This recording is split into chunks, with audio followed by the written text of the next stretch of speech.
Welcome to my show. As a guest here. Her name is Mia Lisa Fulgieri. Mrs. Mia Lisa, how are you doing, ma? I'm doing wonderful. How are you? I'm fine. Thank you very much, Mrs. Mia Lisa. And also, thank you so much for the opportunity. Firstly, you are an author. You are also a licensed physiotherapist and a clinical supervisor. Can you please, Mrs. Mia Lisa, discuss more about yourself and how you are doing currently now, Mrs. Mia Lisa? Sure. I'm doing really well. I'm living fully in my purpose, feeling peaceful, having just graded 40 10-page papers, and excited to take a break. Exactly. It's definitely not easy. Life is definitely not easy. Writing more of scripts and books is definitely not easy as an author as a whole. So I also like to dive to the experience you've had, even from the book you've recently published, and also some questions that I have currently with you, Mrs. Mialisa. I would like to dive from the point of trauma. We do know that there are a lot of traumas in the life we are currently. We do know that there are a lot of experience. We have depression trauma. We have different several types, but I want to dive to the type of more of the relationship area, Mrs. Mia Lisa. So I would like to dive to the point of invisible scars, Mrs. Mia Lisa. In your own terms or in your own understanding, Mrs. Mia Lisa, how can you define invisible scars? And can you please, Mrs. Mia Lisa, explain how they differ from more obvious forms of trauma, Mrs. Mia Lisa? Sure. Yeah. So invisible scars versus more visible forms of trauma, right? So, visible forms of trauma might be something like physical abuse that leaves a physical scar, right? Like abuse or like a bruise, or something like a sexual assault, right? That is acute, it has a start and an end point, right?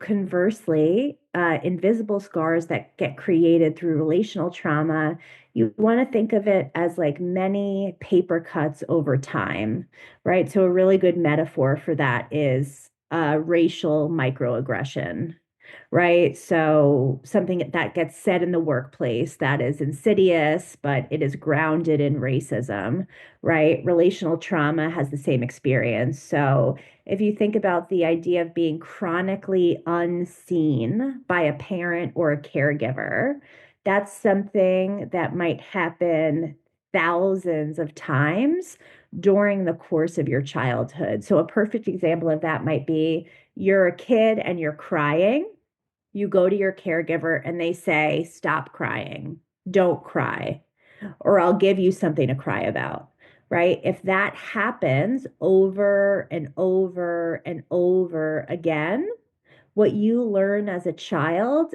is multiple things. It means crying is bad.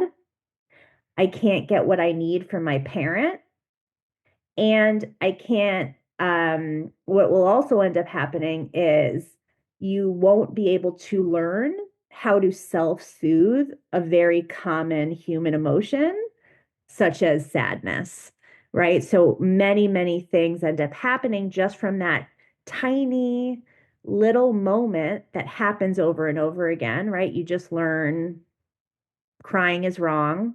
I'm wrong for feeling sad. And the scar that gets created is the way you see yourself, the way you see love, and the way you see the world. Thank you so much for the insight, Mrs. Minas. Honestly speaking, what you said currently now is very, very powerful, to be honest, because that shows that no matter how we react, most especially when we do things or how we behave when it comes to even most of the time in relationship, it starts from that childhood. Childhood is very, very important. Those things that have happened during the childhood time, no matter how little it is, really tend to, affect one when someone has gotten into that adult stage. And it is very important someone to try his or her best to identify and know that these are the patterns that probably might have happened to me during my childhood time. It is very, very important. And that is why I would like to dive to that point, Mrs. Mialisa. I would like to dive to how do you think someone can know if, or how do you think they can tell if unresolved childhood pain is still affecting probably the current relationship that they are dealing with? And and what step or what first step do you personally think they can take to begin to heal from this trauma, Mrs. Mialisa?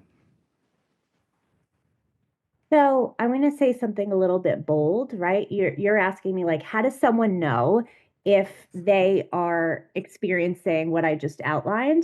What I would say is we are all experiencing pain from childhood. Every single one of us. And the reason why is because we are all raised by imperfect people. Our caregivers and our parents didn't have to be horrible people in order to create harm, right? We're imperfect people, right? And unfortunately, mental health and healing and knowledge about trauma is a very newly understood concept in our world. And so, what that means is that generations and generations before us were harmed and did not get the right support that they needed. And so when you don't get the right support you need, you pass on your pain to the next generation completely unintentionally, right? This is not a calling out of anyone, it's a calling in, right? So to answer the second part of your question, what do? You acknowledge that it's true and it's real, what I'm saying, right? That's the first step. The first step is self-awareness, and that's where I see the largest barrier to entry is people's fundamental misunderstanding of what trauma is. People think it's loud, they think it's flashy, they think it's a car crash, they think it's an earthquake, they think it's their parents, beating the hell out of them. And let's be clear, that is trauma certainly, but the trauma I'm speaking about is small. So oftentimes we think about trauma as these big moments, the earthquake, right? If your parents beat the hell out of you, right? These very obvious traumas, which are certainly trauma, right? But relational trauma is really the experience of being chronically unseen and not tended to in the way you specifically needed to be tended to, right? So that is why I'm saying that all of us have experienced that in some way or another. And then the first step towards healing is the self-awareness, right? The belief that what I am saying, me, Melissa Fulgieri, is true, right? So the biggest barrier to entry is that when people think of trauma, they think, no, that's not me. My childhood was fine. It wasn't perfect, but it was fine. Or I had food to eat, I had a roof over my head. Nothing was that bad.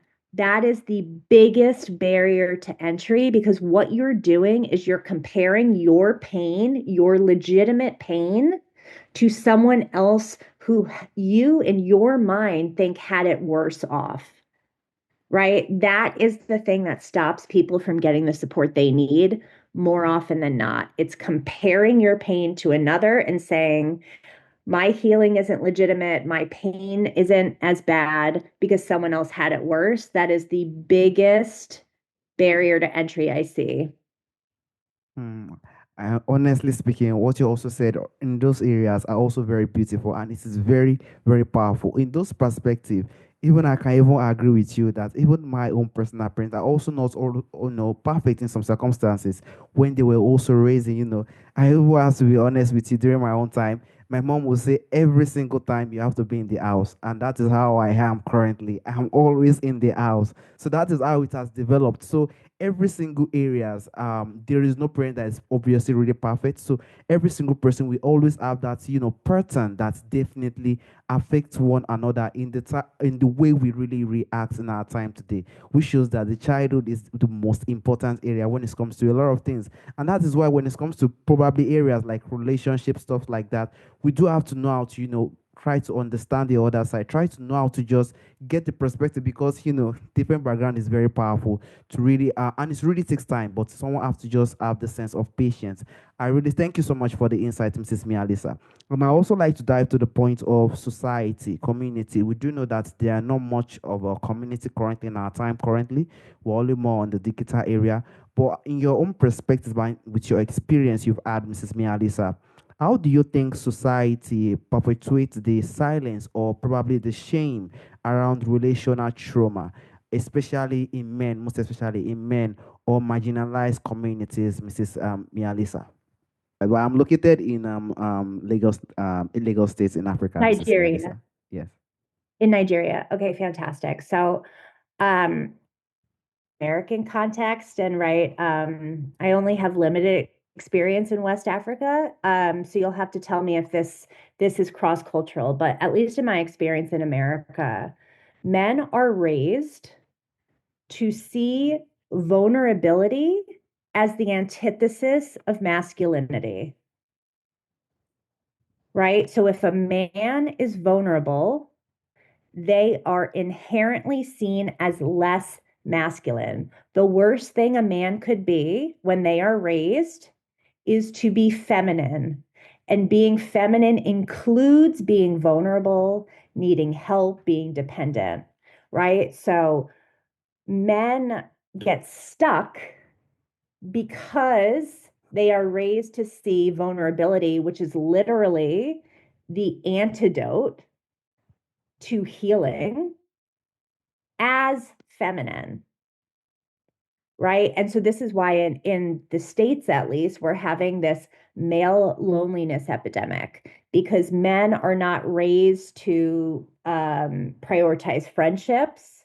They're not raised to prioritize intimacy, only intimacy in their romantic partnerships, right? So most men in the States are getting their intimacy needs met from, I'm talking about straight cis het men, right? So most men are raised to pour all of their intimacy needs into their romantic partnership, whereas women are socialized to value sisterhood, which is based on vulnerability and interdependence, right? So getting support from your girlfriend, calling her up and being like, "Oh my God, this just happened. Can you help me?" Right? Men are raised the exact opposite, right? So this is another reason why relational trauma gets passed down generation to generation because men, American men, are being raised to be stoic, to lean out, right? To be conflict avoidant. And so what we're experiencing is one of the biggest skills gap in emotional literacy because of the way that men are raised, right? So that's the first part. Now, marginalized communities, right, that you spoke about, what's the barrier for them? The barrier for them is that they're not getting their basic needs met, right? We can't talk about healing until we talk about hunger. If people are going to bed hungry, they're not going to be talking about self care, right? Because they're not getting their basic needs met. If you don't have a home, if you don't have proper medical care, if you don't know where your next meal is coming, you do not have your basic needs met. And so we can't even talk about healing if we're starting at you not getting your basic needs met, right? So that's the American context. I'm not sure if that's cross cultural in your experience in Lagos. Definitely. I will say it's a little bit different here. This place is really loud. I will have to be honest with you. But definitely, we do know that there are lots of, men that are probably having this type of issues and also marginalized community. We have to also check on ourselves. And also, that is a very, very beautiful insight when it comes to areas, when it comes to men that are needed to, get some certain experience when it comes to, and most especially, it really affects when it comes to the point when they are in a relationship. As you said earlier, women are more of socialized and stuff like that. It definitely has a lot of effects in a very huge way. But we definitely hope for the best. I have to be honest with you, we hope for the best, and we hope that more great things and more probably American men really wise up and everything really blow up. I have to be honest with you. So thank you so much very much for the insights, Mrs. Mialisa. And also, Mrs. Mialisa, I would like to dive to the point of educators, parents, and also what you've done. Very beautiful thing, which you've written a book on this perspective, and how you think they can also, create more safer environments that also prevents this relational trauma from, forming in its first place. So, how do you think educators, teachers, or even leaders create a safer environment? How do you think they can create a safer environment that prevents relational trauma from forming in the first place, Mrs. Mialisa? Yeah, so the question, right? How do leaders of this world create safe environments? The answer is to find safety within yourself. That is the answer. If if we don't experience safety within ourselves, we cannot transmit safety to another. And what that means is if you don't have self awareness, if you don't have emotional intelligence or emotional literacy, you are going to project your unhealed wounds onto people, right? Think about passive aggressive comments. Think about the little jabs, right, that people around you might give you, right? There's this saying in the States, hurt people, right? So if you haven't done the very confronting, introspective work to look in the mirror and go, where are my pain points? Where are my wounds? How does that show up in the world? How do I project my pain onto others in the form of passive aggression, regular old aggression, ignoring, avoidance, anxious attachment, right? If you don't do that, you are going to continually move through the world in an unintentional way, and that is going to create harm wherever you go. So, if you're a teacher, if you're an educator, if you're a priest, if you're a any leader there is, politician, educator, healer, whatever, if you haven't done the work to look in the mirror and see where you're in pain, you will transmit that pain onto others 10 times out of 10. Honestly speaking, I also want to use this opportunity to sincerely thank you for that insight, Mrs. Mia Lisa. And that is just the truth. And that is just the truth. If we can't fix ourselves, I don't think it will be easy for us, even probably control a lot of people. And that is the beauty of this world. But if we can see ourselves, know our strengths, know our weakness, know the good and bad within ourselves, and find ways we could definitely try our best to fix it, definitely those pain is gone. You know how to manage it, and the person know how he or she can react in those circumstances. Then he or she, when it bring him or herself outside, then definitely there will be a lot of progression. It's not as a lot of pain is being transmitted or a lot of anxiety is being transmitted, which really makes the energy really come down. So it makes the energy just continue to emerge in its own way. That is a very, very powerful and beautiful insight, to be honest with you, Mrs. Mia Lisa. Lastly, Mrs. Mia Lisa, for those who feel like they are broken, we have a lot of people who are feeling like they're broken and who are feeling like, I don't think I am a person who can really love very well, who can really give that kind of intimacy or care and love with another person. A lot of people are thinking that way. And probably, what message do you think you could give to someone who feels like they are too broken to be loved, or they can't be loved, they can't give love to one another or be loved too well in their own circumstances, Mrs. Mialisa? So, the first thing that I would like to say to people who think they are too broken is, I am so sorry you feel that way, right? That is such a common feeling for humans to believe that they are too broken. I see it and I hear it every single day. What I would tell you is that my clients, their ages range from 20 to 78, right? It is too late to do this work only one time. It's too late when you're dead. Until that, there is time. There is time because I see it all the time. I see people healing in their 80s and I see people healing in their 20s, right? So most people think that they're too far gone. They think they're too broken. But what I know about healing is that, right, we think trauma is the only thing that changes our brain, right? It makes us feel broken.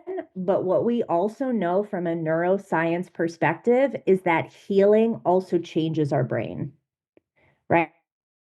It takes 10,000 repetitions to create a new habit, to create a new neural pathway, right? Trauma changes our brain, right? Because when we feel chronically unseen 10,000 times, we learn, oh my God, I'm too much. I'm too sensitive. I'm too needy. I'm broken. I'm bad, whatever it is, right? When we start to heal, it is the same process. It takes 10,000 repetitions to heal. right? And the way that we heal are in these tiny moments. They're in the moments where I say to you, hey, what you said just hurt my feelings. And when you respond and you say, I am so sorry, let's talk about it, that is healing. Do it 9,999 more times, and you will create a new neural pathway. It just takes discipline, it takes compassion for yourself and others, and it takes resolve and belief that it's possible. And I know it's possible because I sit here and I tell you that I did it myself. Hmm. Honestly speaking, what you said currently now is very, very powerful. And definitely, it is not easy. Every single thing No. that we want to just try to do in life, it is not easy, but we just have to deal with this sense of brokenness, because brokenness most of the time come from the sense of emotions. And if we can deal with that, then definitely we'll definitely be happy in the life that we'll find ourselves. We'll definitely be able to communicate, strive, and also engage with every single person we meet within ourselves. We won't have this type of blockage or grudges within each other. We just have to open up and have the sense of genuine communication. If someone is hurt, let people know I'm hurt and I'm not happy with this, and definitely it's give the sense of healing. And when someone is broken, definitely, if someone can definitely try to just give his or herself time, as you said earlier, to just give this recovery, it takes time, but definitely, if someone can do it, as you said, more times, continuously, continuous, and continuously, it will definitely drive results. And the most funniest part is that if the person has conquered that situation, I think it will never be an issue when it comes back again, because one has done it before and he or she has recovered from it. And that is the beauty of life. We have to just recover from every single thing. Our body, I used to say it very well, our body is just like a machine. We just have to know how to use it. When we can use it very well, then definitely we're great and we definitely be happy. Lastly, Mrs. Mealisa, there's a question I normally ask during the end of the show. From our forefathers, from our ancestors, there are a lot of beautiful things that do exist during our ancestral time that is missing in our time today. If there is anyone or anything you would like to bring back to our time today, Mrs. Mialisa, what do you think that thing will be, Mrs. Mialisa? Yeah, it's so funny. It's such a beautiful question, and it makes me think about how I recently went back to Italy, where my ancestors are from, and watching the way that the Southern Italian people behaved healed me in a way I did not expect. They were fiery, they were passionate, they let their anger show. They were loud. They did not do small talk. They were serious. They were intelligent. And I swear to you, I had this spiritual moment of being like, oh my God, here I am. There were so many parts of me that were snuffed out growing up because of the body I exist in, right? Young white woman in America, right?